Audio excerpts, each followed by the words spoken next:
உத்தம தலைவர் ஐயா பாரிவேந்தர், இந்திய ஜனநாயக கட்சியினுடைய தேசிய தலைவர் அண்ணன் ரவி பச்சமுத்து அவர்களை வணங்கி இந்த தினத்திலே தமிழ் மாநில காங்கிரஸ் கட்சி நடத்தக்கூடிய இப்தார் நோன்பு நிகழ்ச்சிக்கு இங்கே வருவதற்கக்கூடிய தலைவர் பெருமக்களே, உங்கள் அத்தனை பேருக்கும் இந்த இனிய மாலை பொழுதினிலே என்னுடைய இதயம் கணித வணக்கத்தினை முதலாவதாக தெரிவித்துக் கொள்கிறேன்.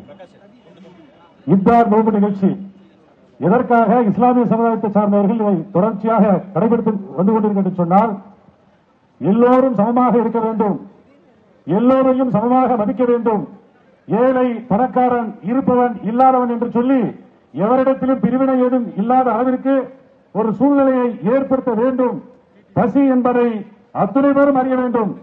செல்வம் படைத்த செல்வேந்திரர்களும் ஏழை எளிய மக்களும் பசி என்ற உணர்வை அத்துணை பேரும் அந்த உணர்வை உள்வாங்க வேண்டும் என்ற ஒரே குறிக்கோளோடு இந்த இப்தார் நோன்பு நிகழ்ச்சியானது தொடர்ச்சியாக நடைபெற்றுக் கொண்டிருக்கிறது.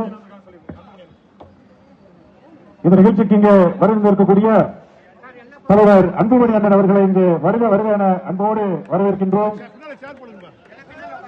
ஆக இஸ்லாமியத்தில் இருக்கக்கூடிய இந்த இப்தார் நோன்பு நிகழ்ச்சியானது ஒரு அற்புதமான ஒரு நிகழ்வு. எவரிடத்திலும் ஏற்றத்தாழ்வு பாகுபாடு இன்றி அத்தனை பேரையும் சொல்லப்போனால் தொடர்ச்சியாக நாங்கள் பல்வேறு இப்தார் நோன்பு நிகழ்ச்சிகளை இந்திய ஜனநாயக கட்சி சார்பாக பங்கு பெற்றிருக்கிறோம். ஆனால் அண்ணன் ஜி கே வாசன் அவர்கள் இன்றைய தினத்திலே இங்கே நடத்திக் கொண்டிருக்கக்கூடிய இப்தார் நோன்பு நிகழ்வானது ஒரு ஆச்சரியமூட்டக்கூடிய நிகழ்வாக எல்லோரையும் சமமாக நடத்த வேண்டும் என்ற ஒரு நல்ல எண்ணத்தோடு இந்த நிகழ்ச்சியிலே நீங்கள் அத்தனை பேர் பார்த்திருப்பீர்கள்.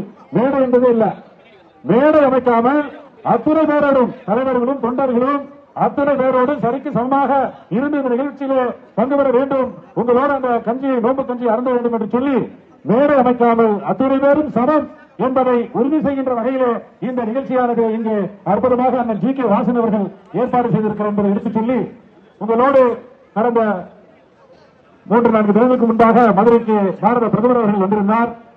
அந்த பாரத பிரதமர் வந்திருந்த பொதுக்கூட்டத்திலே தமிழ் மாநில காங்கிரஸ் கட்சியினுடைய தலைவர் அண்ணன் ஜி கே வாசன் அவர்கள் மிகவும் கிட்டத்தட்ட 30 நிமிடங்களுக்கு மேலாக ஒரு அற்புதமான உரையை அங்கே நிகழ்த்தியிருந்தார்.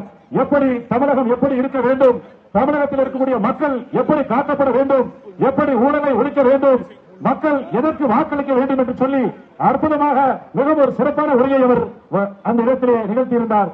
இந்திய ஜனநாயக கட்சியின் சார்பாக அவர் ஆற்றிய அந்த உரைக்கு நாங்கள் கட்சியின் சார்பாக பாராட்டுகளை தெரிவித்துக் கொண்டு நன்றி கூறி விடைபெறுகிறேன். நன்றி, வணக்கம், ஜெய்ஹிந்த்.